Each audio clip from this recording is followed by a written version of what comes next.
Hello, and welcome back in here to News Junkies.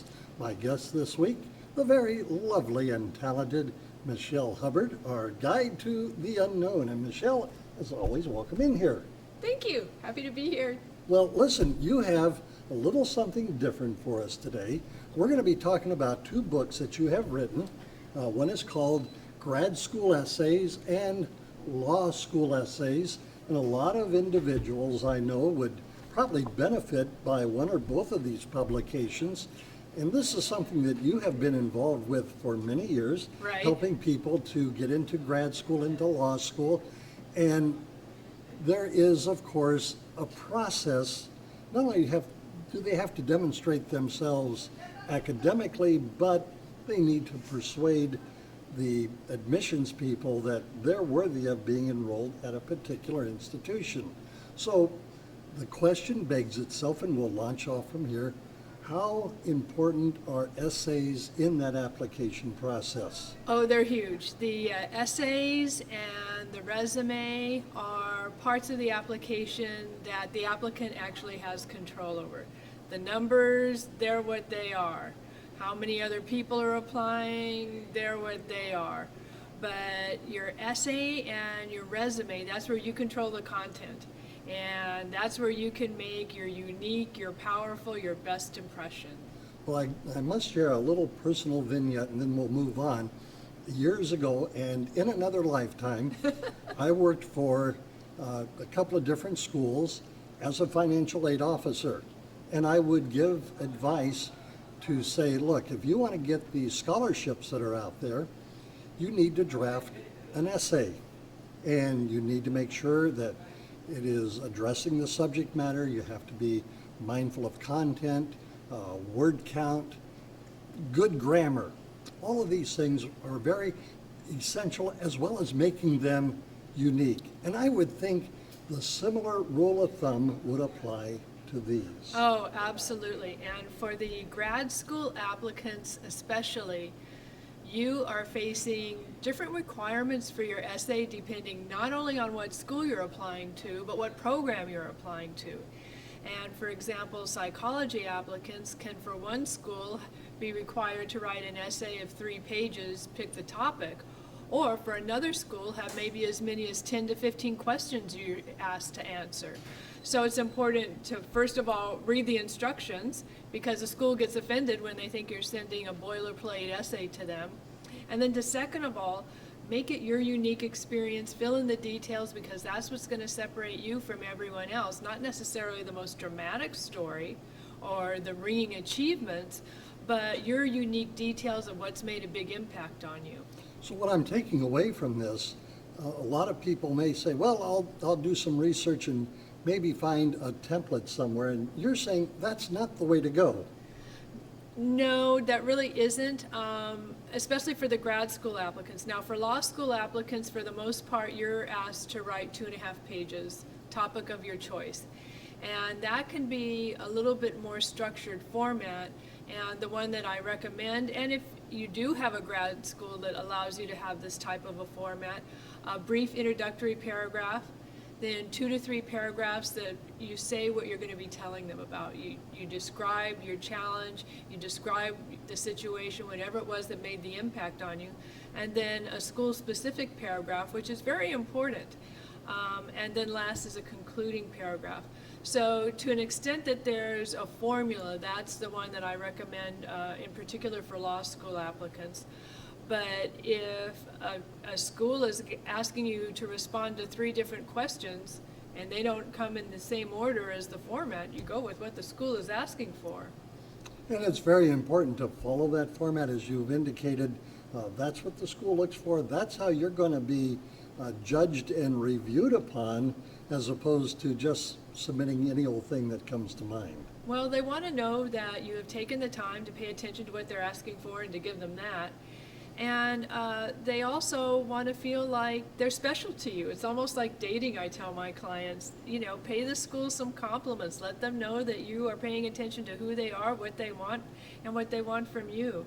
So it does take some research from the applicant to make sure that the essay conforms with what the school wants and what the school is all about. Absolutely, most definitely, because it does vary. And also, it's good to look through your application, because if a school gives you the opportunity to write some sort of an optional essay, maybe about an adversity that you've experienced, maybe about some glitch in your numbers, your test score, or your GPA, go ahead and give it to them as a separate essay where and how they require that, because it's another opportunity for you to once again tell your story your way.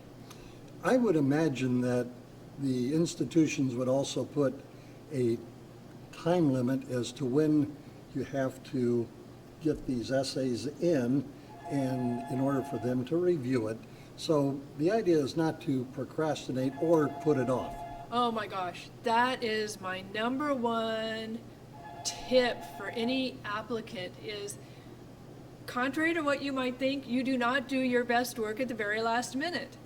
And a good essay, first of all, requires several drafts. Second of all, requires some really specific reading, because what I found with some of my own clients is they may start out by naming they're applying to Harvard.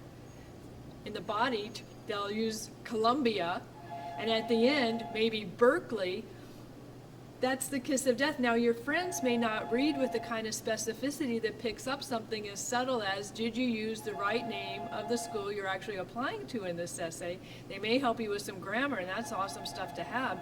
So you need to be really alert. You need to keep having maybe different reviews for different specific things, so that these little errors that can really trip up the way your entire application is perceived happen. Well, with the grammar, how important is the grammar and sentence structure in preparing one of these essays? Well, it's important because it makes the impression of how articulate are you. And it also can glitch up your expression of your story and your ideas and these details that make you uniquely you if you're using the wrong word. Or if you should have a comma that keeps you from sounding maybe, like a psycho killer or something if you keep running on with the words. So it's important to at least have enough of a mastery of grammar to make a real clear communication of what this idea, what this feeling in your heart is. And I know that with a lot of people that use PCs or laptops to construct their essays, there is spell check. But beyond spell check, wouldn't it be a good idea for a second, maybe even a third or fourth pair of eyes just to read through this before it's being submitted? Oh, absolutely. Definitely, definitely. Because spell check may say you've spelled your word correctly, but we have a lot of instances in English where one word is spelled two ways and has totally different meanings depending on which one you're using. Well, the classic example that I would give in my financial aid demonstrations and talks, because I would go into the classroom and review everything and give kind of an overall view of what financial aid is all about. And when it came to writing essays to apply for scholarships, I would give this example. Don't say it's made in America and spell made, M-I-A-D. Make sure it's M-A-D-E. Right. And the same thing for other spell check items like it was good, and if you put G-O-D, yeah, it would pass spell check, but that's not the context of that Exactly. particular word. Right, yeah. And you bring up an interesting point when you're talking about financial essays. If you are going to be doing financial essays, applying for financial aid, scholarships, a lot of times what they want to see, and will even specifically ask about, is if there was any financial hardship that you've had to overcome that impacted your GPA, say. Well, write about that there, and then write about something different in your essay, so that you have all of these different facets of yourself being revealed to the admissions committee. So be aware, again, of what the financial aid essay is going to ask of you, and then what the either statement of purpose for grad school or personal statement for law school is going to ask of you. And then you have a strategy for how much information about yourself are they really allowing you to give in your own words. Well, you had mentioned kind of a three-point plan, and let me transition to the area that I'm most familiar with, and that is writing for news. You have your opening statement, the body, and a concluding statement, which is what you're saying, but shouldn't all three intertwine so that they send a very clear message as to what you're trying to communicate to that admissions officer? Absolutely, because your admissions reader is very busy. They may be totally focused on your application package and get a phone call, or get an email, or have to run to a meeting and then come back to it. So what I recommend is in the introductory paragraph, you say what you're going to write about. I had to overcome these challenges and they made me stronger.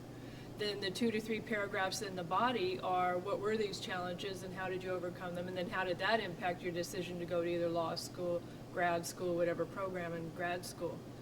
Then a school-specific paragraph, because this is where you give the school, again, this kind of unique attention that they want. You can show them what you've researched about their school, how you're a good fit for their program, what you're going to do with your education after you receive it that ties in with what their alumni program does. And then you end once again with a concluding paragraph that mirrors the introductory paragraph. Here's what I wrote about, sure would love to come here, a very nice wrap-up sentence. And with that introductory statement, shouldn't that really be a hook for that officer then to go, well, this looks really interesting, I need to read the rest? Yes, and a hook in this instance may not be what you think. It doesn't mean it has to be dramatic and then I almost died. What to an already super busy admissions reader who has all sorts of essays that meander all over the place and start with really long quotes that they have no idea how this relates to this person, what stands out as a really great hook is something that's very tightly, clearly written and ends with, and this is why I'm applying to the exact specific name of the school and program. In a typical essay for either grad school or law school, how many sentences would you recommend that a potential student would write in that introductory remark? 2, 3, 4, 10? Yeah, I recommend 3 to 4. That's what I have always counseled my clients, yeah. 3 And to that 4. way it's really a brief summary of Exactly. what's to follow. Yeah, I learned in a business writing, a letter writing class, that most important paragraphs of your communication are the first one and the last one. So assuming that that's maybe what's going to stick the most with your admissions reader, in your first paragraph you want to let them know what's the most important thing, this obstacle, this situation, this experience. Sure love your school, and then same thing at the end so that the reader goes away with knowing, okay, that's the one who had the financial adversity. Okay, now I remember who I'm looking at. And this becomes important as well as, let's say something happens and you're waitlisted. So when they're reviewing again who they're going to now issue an invitation to attend to, they'll go back, and if they can get a real quick, oh yeah, that's who that is, from either your first or last paragraph, then that gets you sent that letter of invitation a lot sooner. Wonderful. Let's shift gears Okay. just a little bit. I'm a potential student for either grad or for law school. Okay. And I'm starting to write out my essay. Give us some pitfalls or traps or mistakes that are commonly made or have people fall into when they write these essays. Well, first of all, is your topic. You don't need to be writing about something that shows them how much you know about this subject already. You don't have to write a legal brief. You don't have to write some sort of scientific research paper. They want to know you're open-minded and educable. What they want to hear about is who you are, what makes you unique, and imagine that this essay that you're writing is taking the place of a personal interview. What would you like to say about yourself face-to-face to someone that this essay is taking the place of? And so it could be something as simple. May I share a story with you? I was working with a law school applicant, and she couldn't figure out what she wanted to write about. And she started writing about this internship in Washington, D.C., and she said, no, I just don't like it. It doesn't sound personal. I don't like it at all. And I said, well, what do you want to write about then? And she said, well, the only thing I've ever done that I really liked was I was in Future Farmers of America throughout high school. And I said, well, okay, let's write about that. So she wrote about pigs and raising them and showing them at the country fair, and she was the president of her club, and she ended up being able to travel, throughout the United States and make some presentations. So we showed leadership skills, and we showed time management skills, and we showed work ethic, throughout the essay, through her Future Farmers of America experience raising pigs. Well, she was admitted to her #1 law school choice, and in the letter they said, "We'd love to have you attend our student body, but we don't have any pigs here." So not only did she get accepted, but it made a really unique impression that they were willing to reflect back to her and kind of joke about. And do you have any follow-up as to how she did in law school? I didn't know. I'm lucky if I get to find out that they were accepted, because the people that I'm working with, these people in undergrad, are so busy. So once they get accepted into their programs, very rarely do I hear back from someone. But I did get to hear that was, she sent me a copy of the letter, so I did get to hear that is wonderful. And sometimes going back to the financial aid days, every now and then, and we're talking many, many years ago, that this all took place, I might get stopped in a store, out at a park, or someplace. "Bill, thank you so much. Bill, do you remember?" And it's like, oh my gosh.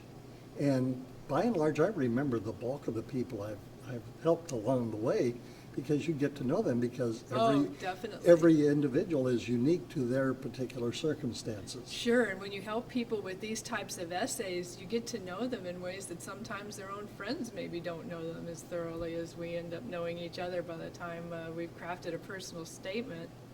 Exactly. So you have law school essays, Right. and grad school essays. Right. How can people get a hold of these books? They're on Amazon.com. The complete title of the book is Personalize Your Grad School Essays, or Personalize Your Law School Essays. And if you type that in, that'll take you to these books, and it's available as a Kindle book or as a hard copy book. Wonderful. And again, as always, I want to give you an opportunity, if people want to get a hold of you personally and maybe discover more about these 2 books, or your work as a life coach, because after all, you're the official guide to the unknown here at Heritage Media. How can they get a hold of you? Yeah, thank you. And make no mistake that applying to grad school and law school is an unknown. And it's nice to have someone going through it with you, and that's why I put everything that I learned as an admissions consultant into these books, because I'm backing away from doing that work, and I want to continue to help people. So yeah, thank you for letting me be able to share my contact information. It's Michelle Hubbard, #4, letter U, @gmail.com, and my website is michelleforyou.com. Wonderful. Michelle Hubbard, our guide to the unknown, and author of law school essays and grad school essays. And we thank you so much. Thank you. We'll see you next time. I'm Bill DeFoi. You're watching News Junkies, a production of the Heritage Media Group.